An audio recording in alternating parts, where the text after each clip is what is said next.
All right, and good morning, everyone, once again, and welcome to our Future of Technology program launch webinar. My name is Refilwe Peu, and I am the channel director for the digital channel at Stellenbosch Business School Executive Development.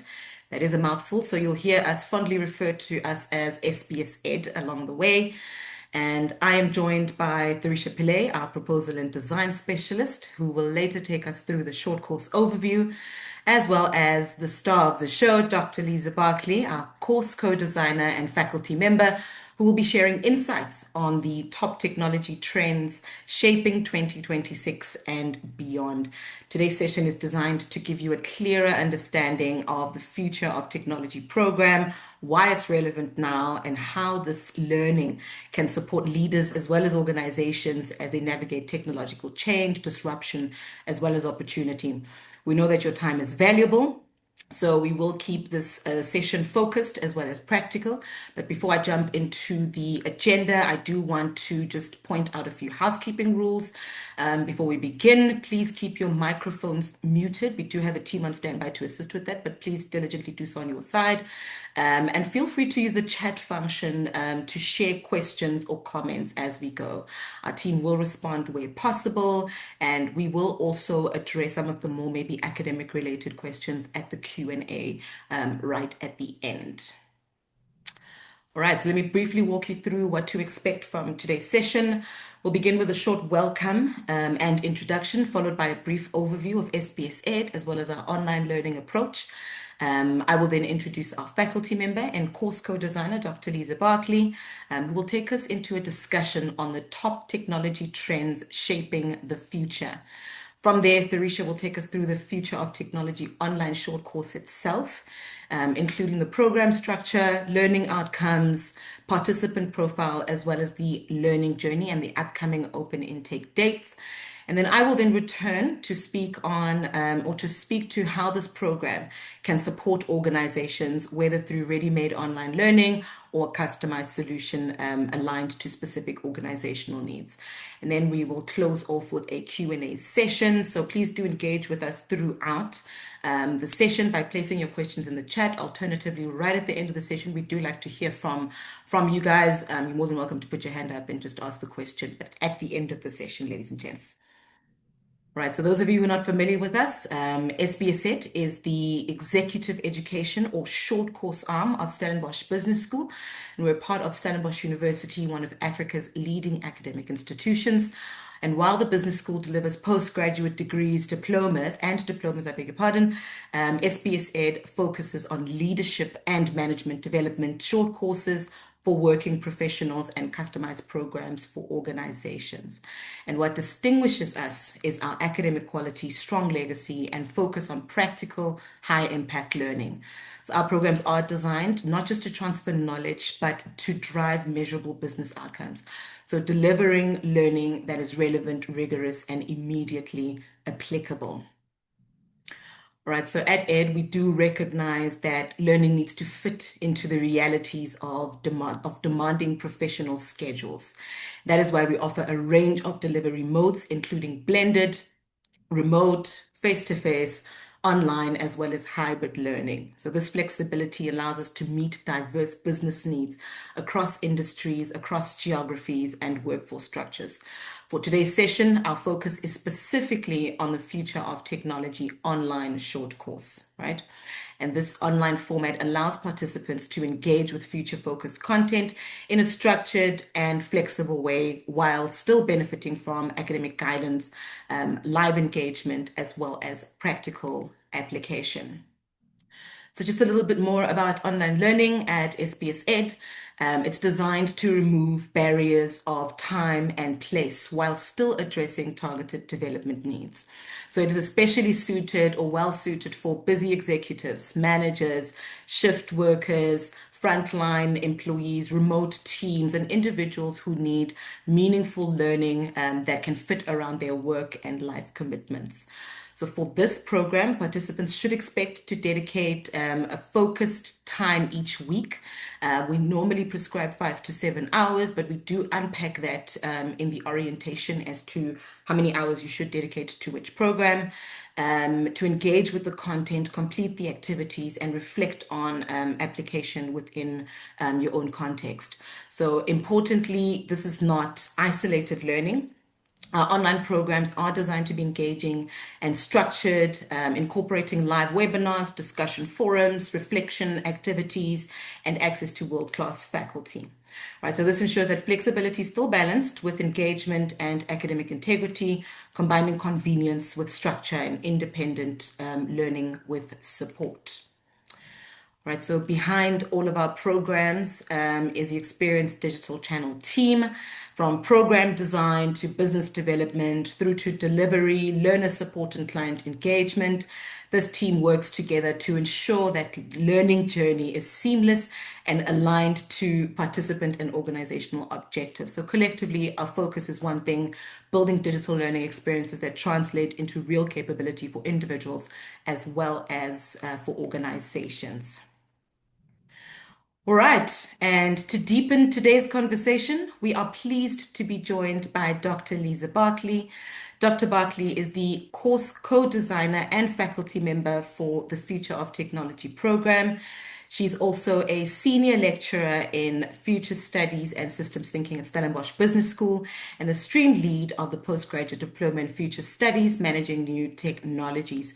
She holds a PhD in town and regional planning and brings extensive experience across higher education, government, as well as consulting. Her work spans futures thinking, systems thinking, emerging technologies, and how leaders can better anticipate and respond to change.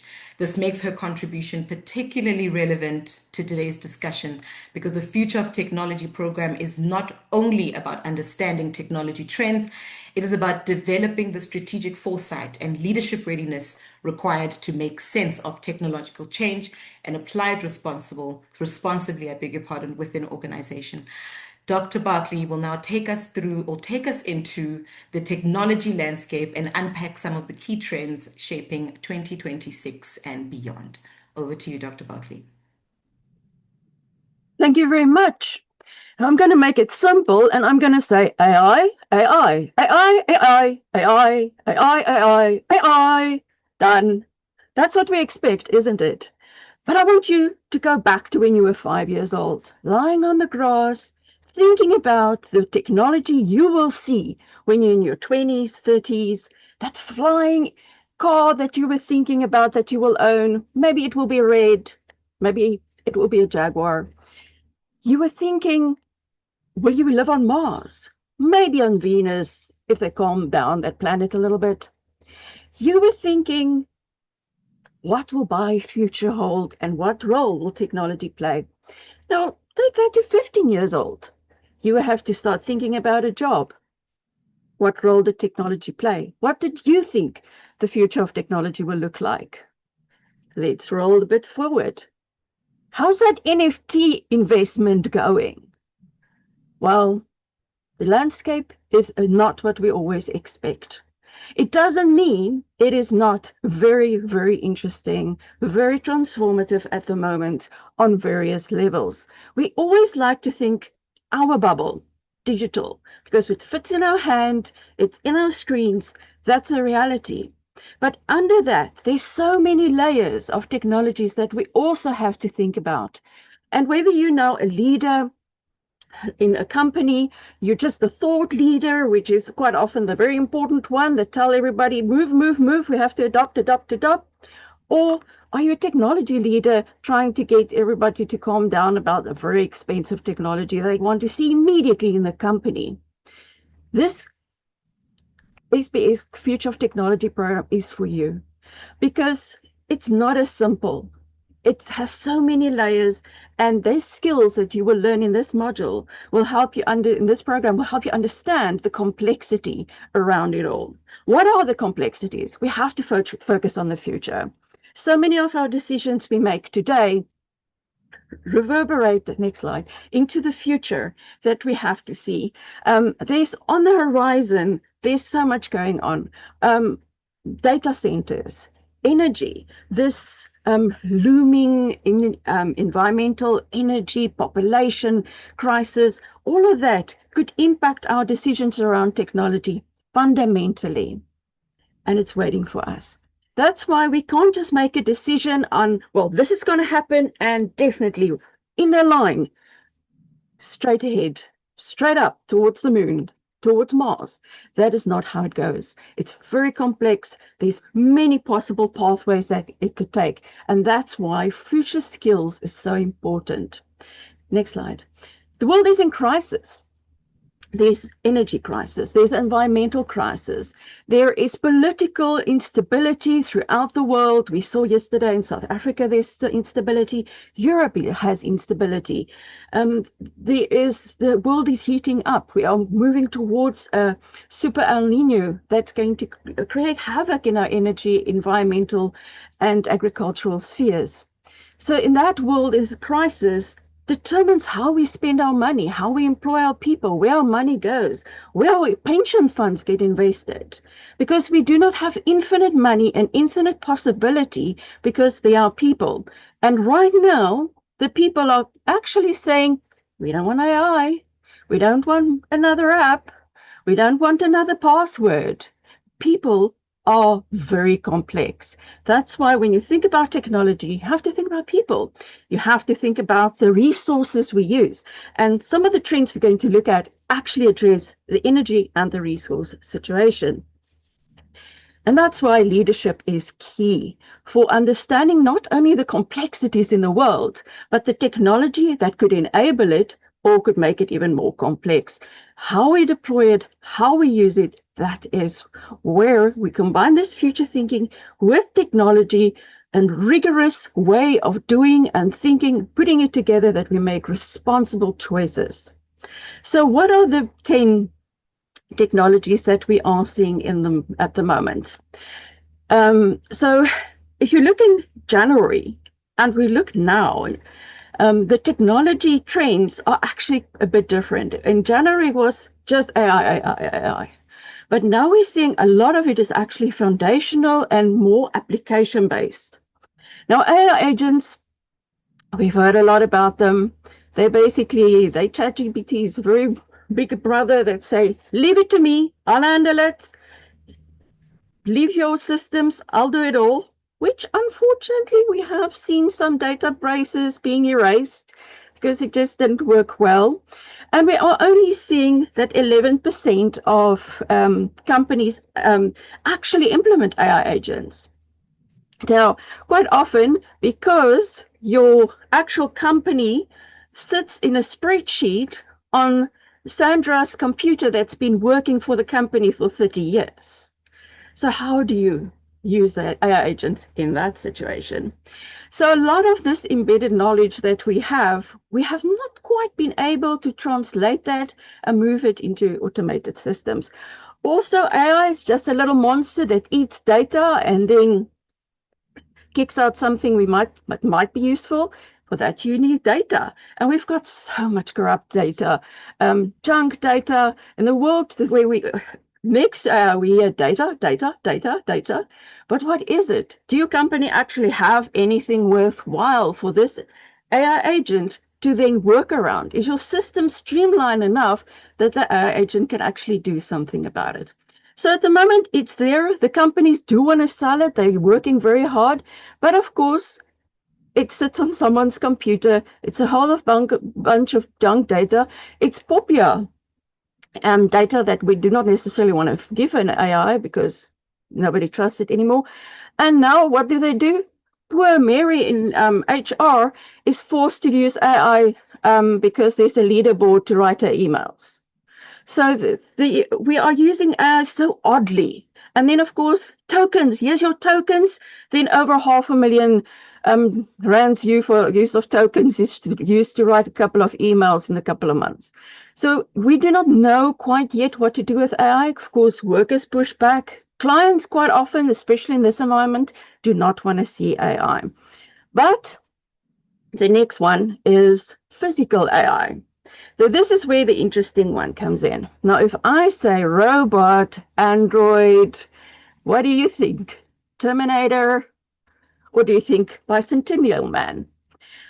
Science fiction has created a picture in our mind that makes us a little bit scared. And of course, we saw the Beijing Olympics that they have to, all the various cute little robots running. And of course, we now see some of the robots um, being not a little bit naughty, especially when it comes to children. But that's the next step. Big companies are leveraging physical AI, and that is basically embedded in robotics. Even if it's just a robot arm or full-on Android robot development, there is almost 500,000 different robots, androids, that is in production and being deployed, many of them looking suspiciously human at this stage. And this is especially when it comes to opening even doors, closing doors to your Internet of Things that is infused throughout the company, right through to actually manufacturing capabilities. Now, are we seeing some companies moving back to actually employing people again? Yes, we do. There is growth pains. We'll go through a growth pain. And of course, how cute a little robot that want to shake a hand in a bank might be, we still have the Terminator in the back of our mind. So the next one, of course, beyond that is sodium-ion batteries.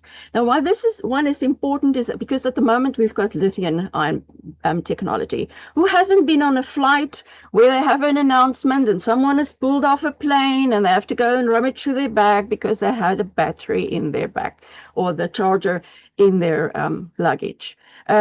So many fires, so much our data banks that we can't take on airplanes these days because lithium is highly unstable. Not only that, deals with cobalt and other minerals that, let's just say, from an ethical perspective and environmental perspective, their mining is rather dubious. Which, tweeting or xing about environmental sustainability on a mobile phone is dodgy by itself because of this whole process, cradle to grave.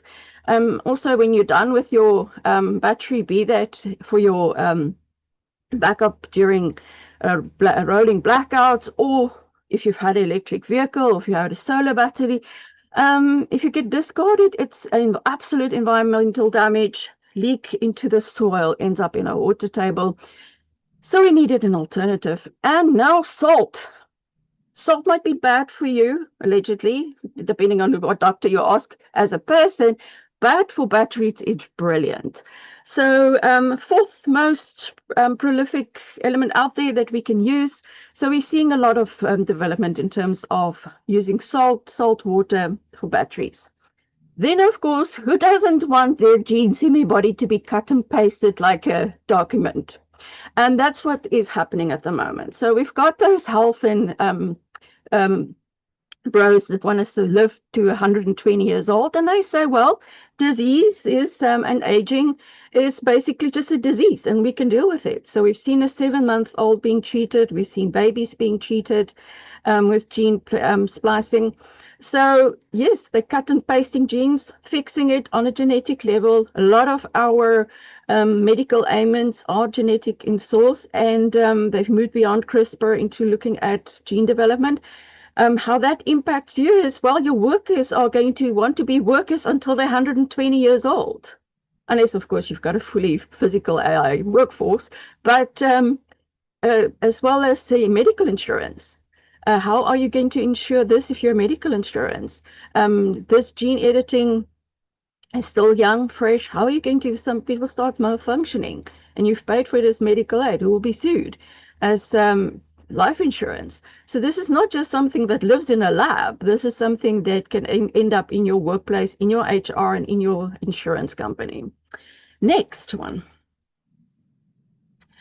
Alternative materials. Now, let's think about the silicon chip. The silicon chip is comes from the 1950s. Now, should be, I see someone is from Lepalale.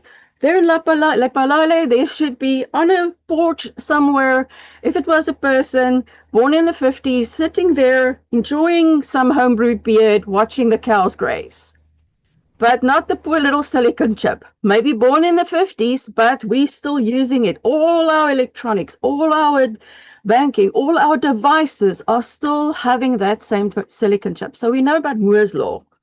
So Moore's law say, oh, like every 18 months, the silicon chip could get smaller and the amount of info we can put on it doubles. Not for the past 2 years. And this is why we need alternative materials. And we're seeing a lot here. Graphene, which is basically very like wafer thin charcoal, in a way, very simplistically put.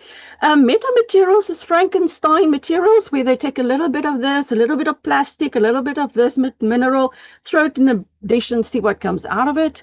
And then biomaterials as well. A little bit of your blood can create organoid intelligence, which is a better way of actually hosting a computer. So if you're, own a big company, your blood might be actually the supercomputer that runs this company. And the materials is needed because we're running out of steel, metal, silicon chip is reaching a point. So all these new ways of looking at materials, especially if it's grown in a petri dish, might actually be a much bigger future and actually hasten a lot of the technology we want to see, because a lot of the development we want to see is stuck because of the material limitations. Next. And now, do you have a nuclear reactor in your pocket, or and that's where we're going. So if we think nuclear plants, we think these big, polluting, dangerous things. But what we now see is throughout the world, including Rolls-Royce, I don't know, Jaguar did it first. Um, Basically, we're going into an area which is interesting. And now Rolls-Royce is going into an area which is interesting. And that is basically having small nuclear reactors. So it's modular. There's one of those areas in South Africa as well. We used to look at pebble bed, which is another form, but this is basically almost 3D print, manufactured, can fit in basically in a shipping container, and they can put them next to each other, and basically the safety is in the ground under them, which makes them deployed on a commercial level throughout neighborhoods. And as we see, we're over-dependent on oil. We're very over-dependent on gas. And this is almost a green alternative. If you put now all the money and all the from a systems perspective, everything together, yes, if it melts down spectacularly, but overall it is a bit greener and more sustainable. And the nuclear is all around us, so it is a bit long-term sustainable as well. So they look at different ways of dealing with it, different ways of cooling it. And it's very experimental, especially in China, with Europe, of course, shunning nuclear, and until the Russia-Ukrainian war happened, they realized, oh, well, maybe we have to rethink the nuclear thing a little bit. So very exciting, especially here in South Africa, where Eskom has been very stable for the past year. But, having a nuclear reactor in your backyard might actually be a very good solution. Next one. Drone swarms. So I don't know if anybody has seen Chinese New Year, for example, in China. They have the most spectacular dragons and, of course, fire horse this year, going all over, very beautiful. And of course, on the sadder side, the Ukrainian-Russian war has been ubiquitous with drone swarms. So we know the one drone that flies around and annoy you as a neighbor. Now it swarms, automatic swarms. They're basically AI infused that help them decide where to go. So it's not just one, but it's basically like a swarm of bees around your head. So what they use now is agriculture, a lot of uses there, logistics, of course. Still, I haven't had a pizza delivered by a drone. That's been promised since the 80s. Don't know when that's going to happen, but it is helping with logistics, disaster response. Drones have been absolutely important in that already. Environmental monitoring and urban security. So it is very, very recent yet, but we are seeing drone swarms really making a big difference within communities. Of course, a lot of policies in certain countries against the use of drones, but it's developing quite well. Next one. And of course, space, the final frontier. And who do we associate with space? Musk. Oppo did quite well for a bit there. And of course, with everybody that want to be aggressive around data center, which basically we need for almost all the previous things, um, we are seeing space being there for communication. They want to host data centers there. The most ambitious one, of course, is basically they beam you up and then they beam you down in Australia, which, of course, if you have to fly to Australia, that's quite a mission. But it's basically speed up, speed down. They want to put a lot of the solar um, systems there, not only for communication, but also for detecting asteroids, because of the fact that there's so many satellites. We can't actually see a lot of space at the moment because of this spatial pollution. So if we put them just outside of the satellites, then we might actually see. So space, of course, asteroid mining. So basically, space is indeed the next frontier, and that's why we did see so much investment in SpaceX. And next. So now we get to the fact that this AI accelerated science in terms of cloning, medicine, um, alternative materials, nuclear in your backyard. It does have a lot of questions in terms of where do you put your organization? What do you invest in? Do you have Is solar the best next option? Where do you place your buildings, your staff? What ethics are there? Are we just going to allow people to basically grow people for limbs? For hearts, harvest their organs because it's you, but not you. Where are the ethical boundaries in terms of investment, in terms of what your pension invest in? Who do you basically then employ? If you have AI agents that does everything for you, along with physical infused AI, do you need staff? I mean, staff are people. Hey, people with their they're late on their deliverables when they promise they'll do something and then they've got to get sick. Apart from the cybersecurity situation, it doesn't really get tired. Physical robots are made to last for a long time. But what does that mean if you suddenly tell all your people, well, bye-bye, you're replaced now, which we have seen a lot in tech companies throughout the world. So that is one of it's a tech trend, although that deals with ethics, it deals with leadership, government policy. We've seen certain governments writing AI policy with AI. We've seen a lot of we don't know what to do. We don't know where to draw the line because a lot of these things are new, untested. And that basically asks also a question. If we think about the late 1800s, they could do almost whatever they want in terms of science because it's in the name of science. Now we have to go through so many ethical clearances, ethical checks and balances. And who's going to win? Where do you draw the line? Do you want to win this race? But that's not going to be fully ethical, or are you going to I'll be the ethical one and maybe then stay behind? Which takes us to the last one, and that is the analog movement. So 2026 has been declared the year of analog. As people realize that they spend all their times on social media, we have seen a net drop in social media use. We've seen that the dead internet theory moved from basically a conspiracy to very close to a reality. People realize that they are run by algorithms. We've seen digital addiction amongst the elderly grow significantly. And what the younger generations say, no, touch grass. And they did. Hiking is almost the biggest competition of every social media and entertainment and gaming platform. People are saying, I watched this series and now it's off and I can't find it anyway. So what's my options? Being a pirate or buying the physical media. So we've actually seen a growth in physical media. GTA 6, the game, is at this moment deeply embedded in the physical media debate, where people move to older film cameras, cassette tapes, notebooks. And because people realize that social media addiction is an addiction. So they might struggle with it, and there are people are actively fighting going to for older tech. So if you have older tech, I mean, there's Kodak, and I love Kodak, and Kodak is always the one. If you attend any tech seminar, people are like, oh, Kodak, they didn't jump on the bandwagon. Oh, sad, sad. Kodak is smiling because their film is doing really well. Their cameras are selling because of the analog movement.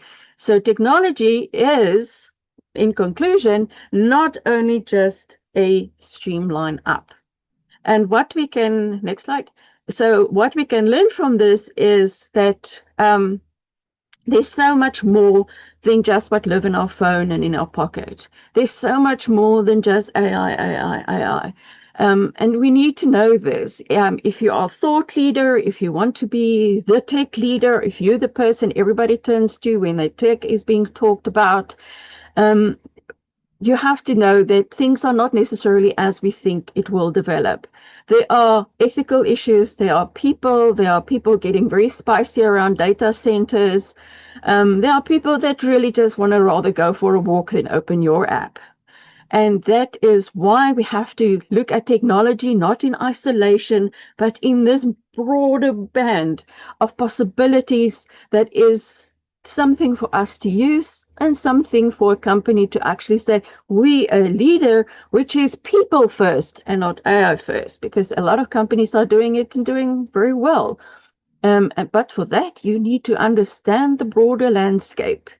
And on that note, I hand over to Thorisha Pillay to take you through the short course. A warm and hearty welcome to each and every one of you here. Thank you so much, Dr. Barclay, for this cool yet thought-provoking and animated insights into where technology is heading and inspired by mere possibilities of tomorrow. So with that, let's now shift our focus to how we can intentionally shape and design that future. Okay, so please keep in mind, participants who do successfully complete this program of Future in Technology may be eligible to apply for credit exemption towards the postgraduate diploma in Future Studies or Future of Technology at Stellenbosch Business School. So what that essentially means is that the business school recognizes recognizes the learning you've already completed and gives you credits towards your PG DIP. So you don't have to repeat that similar module or similar modules. Participants do still need to have an undergrad qualification to qualify. And should you wish to proceed with the PG DIP, more information will be provided to guide you with that process at our orientation. So now that Lisa has given you a taster as to where technology is going, the obvious question is, how do we actually keep up with all of this without feeling slightly overwhelmed? And that's really where this program comes in. It is aligned or pitched at an NQF level 8. So this is a short course. So we pitch our programs at various levels based on its depth and complexity. The structure is designed to fit into busy schedules. So we say around 7 to 8 hours a week over 20 weeks. So it's manageable, but still impactful. There are 8 one-hour synchronous faculty-led webinars. Okay. So at its core, the aim of Future of Technology of the Future of Technology program is designed to help professionals not just understand emerging technologies, but confidently make decisions about them, to lead with them, and apply it in a way that creates real business value. So we all know that technology is evolving at an incredible pace. Honestly, sometimes it feels like if you're blink, there's a new platform, a new tool, or a new buzzword to learn. So this program is designed to cut through that noise. So what do we do is, how do we equip participants with, what do we do in that regard? So we give them a bit of strategic foresight so you can see what's coming before it hits you, practical frameworks and tools. So you're not just talking about innovation, you're actually doing it. And more importantly, the confidence to make informed decisions rather than guesswork or following the latest trend. We're also really focused on developing leaders who can anticipate disruption instead of reacting to it, balance opportunity and risk, and integrate technology into strategy in a way that is both responsible and sustainable. And finally, the program brings in globally relevant best practices and futures thinking approaches, so participants leave with a toolkit that can immediately apply in to their organizations, whether it's driving innovation, improving resilience, or creating long-term value. So what does this actually look like in practice for participants? Firstly, participants develop what we call a futures lens. That means moving beyond reacting to what's actually happening today. And instead of starting to anticipate what's coming next. Secondly, we challenge a lot of common assumptions about technology, as the future doesn't always unfold the way we expect. So participants learn how to question trends, unpack the hype, and separate what's realistic from what's just sounds impressive. From there, there's a strong focus on practical evaluation. So instead of looking at technologies and thinking this looks really exciting, participants leave with the ability to assess the readiness, complexity, and real organizational fit, which is where many decisions either succeed or go horribly wrong.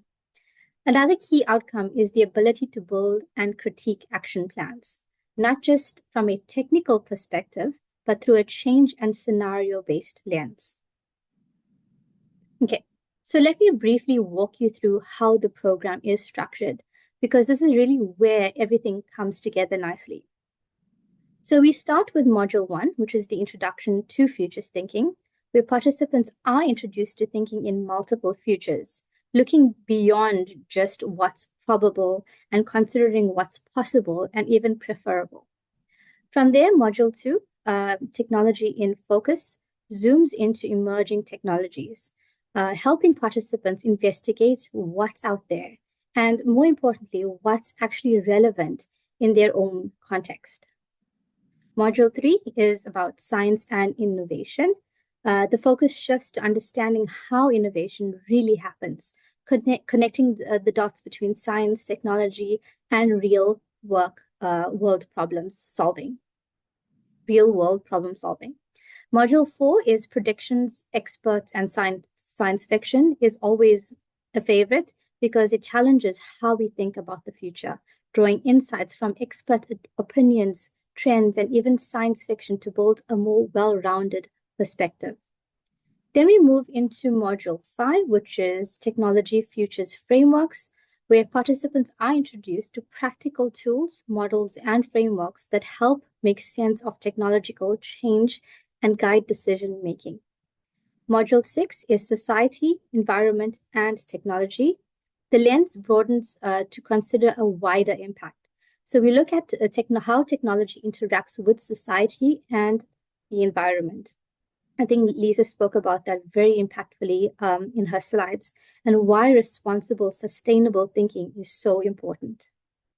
Module 7 is a simulation and a bit of change management, where it brings everything together, giving participants the opportunity to apply what they've learned in a more integrated, scenario-based environment, essentially putting their thinking into practical action. There is a reflection study at the end. So these reflections help participants connect the learning into their own context, and they ultimately form a strong foundation for compiling their individual assignment. So by the end of the program, participants haven't just learned concepts, they've actively worked through them, applied them, and built something meaningful along the way. So who is this program really for? From an individual participant perspective, it is designed for professionals at different stages, whether you're an early career analyst, a project manager, or a senior leader who want to lead technology conversations and not just sit in on them. You don't need to have a deep technical expertise in technology, just a willingness to think differently and engage with what's coming next. And from an organizational perspective, the program is ideal for companies looking to build internal capability in technology decision making, particularly those navigating digital transformation, facing disruption, or wanting their teams to share a common language and framework when it comes down to technology and innovation. Ultimately, it's for anyone, individual and organization, who wants to move from reacting to technology to strategically shaping it. So this is our journey overview, which shows how participants will traverse from one module to the next. We will have an orientation session to help participants understand the expectations of the program, and we'll go through the functionalities of our learning portal called Moodle.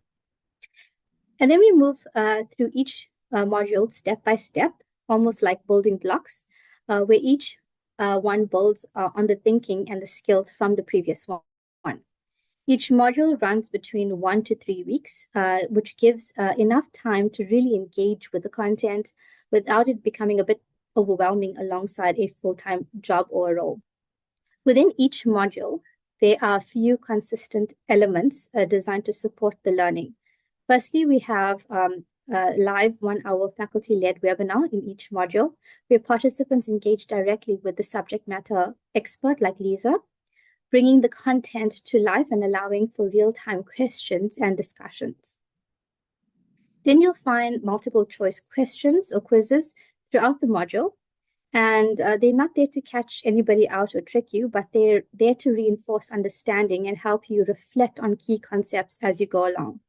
And more importantly, there is a discussion forum, which does play a big part of the experience. And this is where participants can engage in meaningful conversations, debate around ideas, challenge perspectives, and learn from each other's context, which often adds just as much value as the content itself. So as participants move from module to module, they're not just consuming information, they're applying, reflecting, and engaging continuously. So by the time they reach the end of the 20-week journey, they're not just completed the journey, they're actively building up their thinking, their confidence, and capability at every step along the way. So one of the most exciting parts of this program is the group simulation, where participants get to apply everything that they've learned in a highly effective way. They'll be placed into small teams and tasked with developing a pecha kucha style presentation, that is Japanese term, which is a fast-paced, visually engaging format built around storytelling rather than dense slides or long explanations.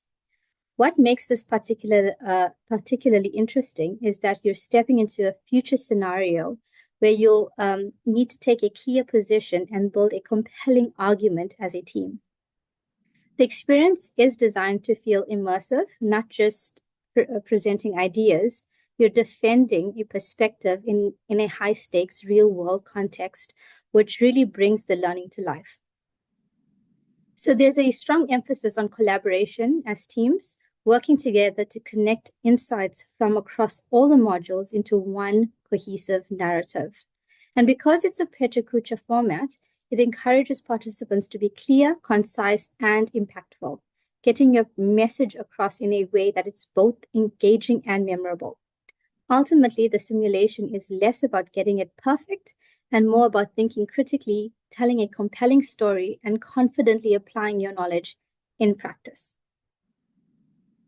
So for 2026, we have an intake commencing on the 8th of September and ending on the 26th of January 2027. The admission requirements is having a matric certificate or an equivalent for those international participants, a formal qualification such as a diploma or degree, and relevant industry experience. So applications are open for the first intake and will close on the 11th of September. You can scan the QR code on your screen to access the application portal. So I'm now going to hand over to Rafilwe that will be taking you through the solutions for your organizations. Thank you so much. Over to you, Raf. Thank you so much, Thorisha. As we have seen, Okay, I'm off mute. Just needed to double check that. So, as we have seen, the Future of Technology program is designed to build futures thinking, strategic foresight, and leadership readiness in response to technological change. And for organizations, this creates an opportunity to develop a shared language around emerging technologies, I beg your pardon, and what they mean for strategy, innovation, transformation, governance, as well as long-term competitiveness. So technology is no longer an IT conversation. It touches every part of the business. That's why organizations need leaders and teams who can think critically about technology, anticipate change, and make informed decisions about the future. Right, so at SBS Ed, we support organizations through two distinct pathways. The first is the ready-made solutions, and the second is customized solutions. And for this program, the ready-made solution is the full future of technology online short course, as outlined by Tharisha. And this is ideal for organizations that want an academically grounded program that can be implemented quickly, consistently across a cohort, while still allowing participants to engage with the online content at their convenience.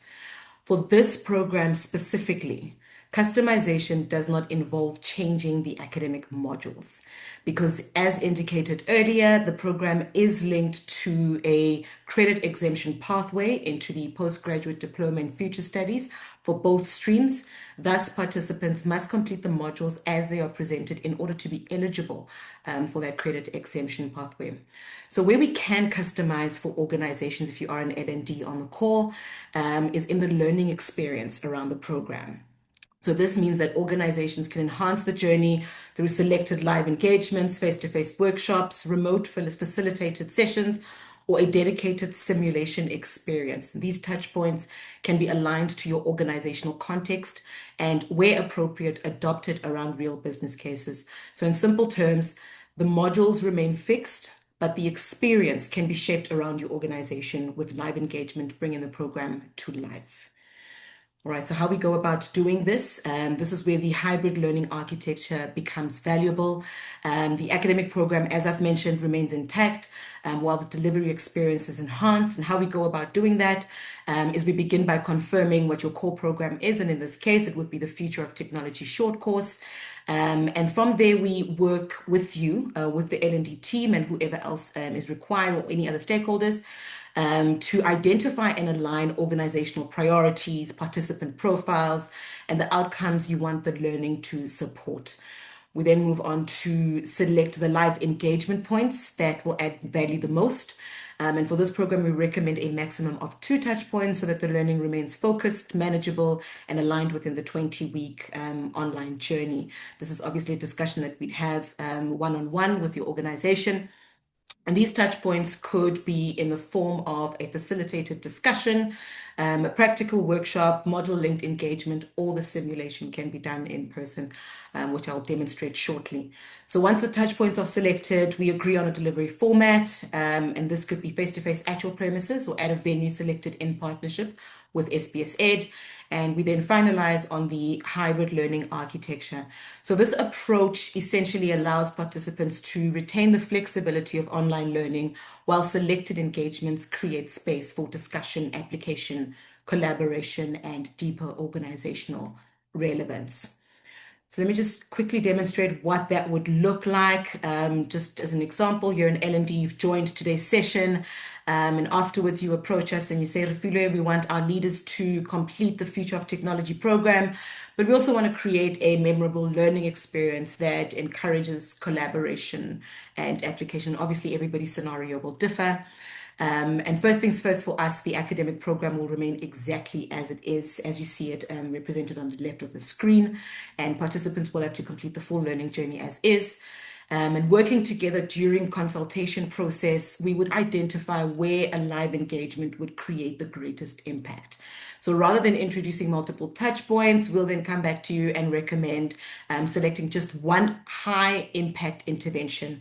And as you can see circled over there, we've got the face-to-face or remote applied simulation. Right, so the group simulation is what company X is going to be going for. And the reason for this is simple, or as explained to us in our consultation.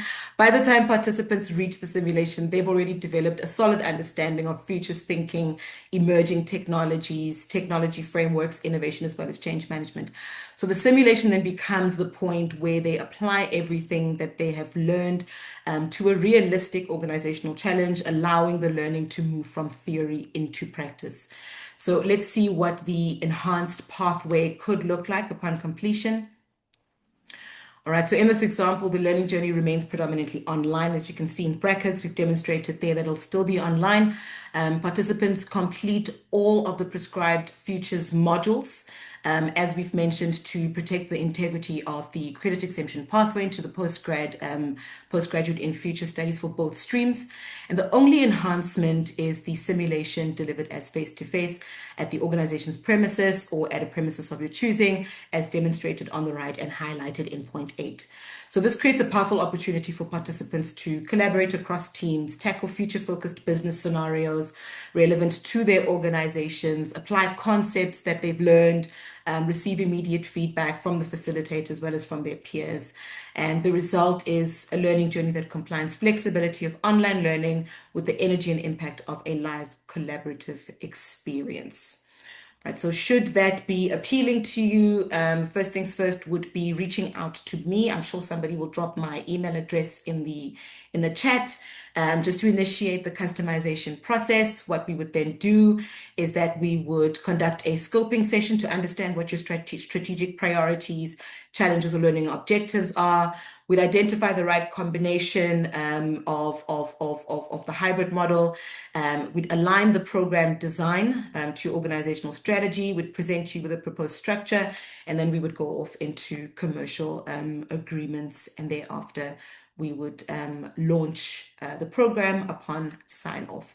On the screen, you've got contact details for individuals. If you are self-funding, please contact Kiba Abetswe Mudukanele, who's our digital business developer, on online@sbsed.com. If you're an L&D or you would like to involve your L&D in the discussion, please contact me directly. My email address is on the screen as well as in the chat, and we can set up a different session or another session on Teams or face-to-face, depending on your preference. And we can then speak regarding how we can customize this best for your organization. And ladies and gents, with that said, today has been absolutely insightful. I think I'm even going to register for this program. I don't know how we're going to work around it, but I would love to do the program as well. And looking forward to seeing all of you on the program, on the open program, or doing your own customized solution. Should you wish to contact us, please contact us on the contact details on the screen.